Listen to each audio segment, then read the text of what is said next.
All right, everybody, I have my lovely assistant Liv here for Cartwheel City this week. We are starting out with the cartwheel blocks, starting in a lunge with our arms by our ears. We're kicking over or doing monkey jumps over, whichever your kids are ready for. But I want you to focus on starting with their arms up and finishing with their arms up.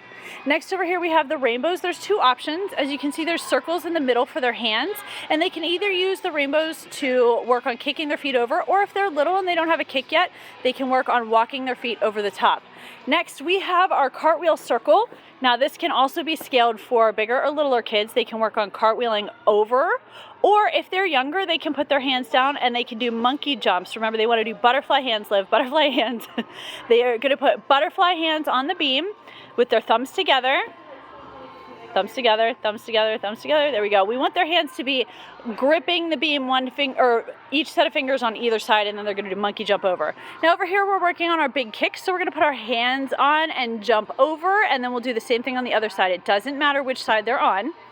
On this station, I would like you to work on introducing a really good lunge. Now, Liv is obviously too tall for this station, but what we want to do is work on a big lunge with their arms by their ears and their hands on the block and their foot on the lunge picture that we have right there to help them remember what to do. Over here, we're going to do rainbow cartwheels, so they can either kick over the top or they can walk their feet over just like they do with the rainbow. We've got the circles there for their feet to start on, their hands for their hands. It doesn't matter which side they start on.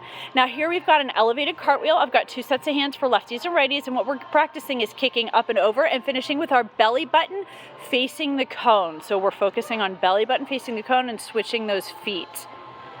And belly button facing the cone. Good. And the last station over here, I have the cartwheel mat set up. I would like this to be a spotted station so that you can help your students work on starting in a lunge, putting their hands down, kicking over, switching feet, and finishing with their belly button facing towards the block. Now, if you want, you can grab stickers at the beginning of class so that when you are on the station, you can help them remember which foot goes in front, because sometimes they have trouble with that. And then that way, that's a visual for them to figure out which foot ends in front. Because remember, they should switch feet in the air. Okay, if you have any questions, let me know.